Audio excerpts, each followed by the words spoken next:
သည်ဓမ္မအတိညာရရှိမှသာလင်နိဗ္ဗာန်ချမ်းသာကိုမျက်မှောက်ပြုနိုင်ပါသောကြောင့်ဓမ္မအတိညာရရှိစေရန်ရှိတန်ကြလျက်ဓမ္မသဘင်ဆင်းကျင်ပါပြုလုပ်ကြ၍အမတဒါနာဓမ္မဒါနာတရားအလှတော်ကိုပေးလူကြပါကုန်၏တရားတော်မြတ်ကိုယုတိလေးမြတ်စွာမမတ်သားသာအာယုထားလျက်နာကြားကြပါကုန်၏တရားတော်မြတ်ကိုတတ္တဗဝတ္ထု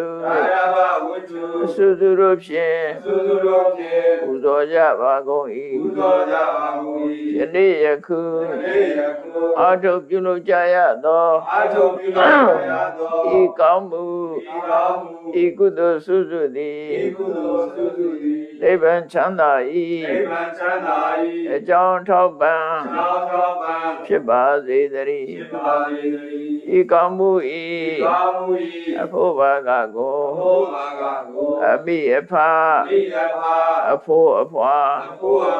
ဆရာသမားမှစ၍ဝါသူကဝါသာလူနတ်မြမတတ္တဝါများတို့အားအမြအမြဝေငါပါကုန်၏ကုသိုလ်အမြဘုဇီရကြကုန်သည်ဖြစ်၍ကိုယ်စိတ်နှဖျားချမ်းသာကြသည်ဖြစ်ကြပါစေကုန်သတည်းအာလုံးသာကြရရာအမြယူတော်မူကြပါကုန်လောသာဓုအာလုံးသာကြရရာအမြယူတော်မူကြပါကုန်လောသာဓု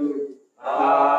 လုံးသာကြရရာအမြယူတော်မူကြပါ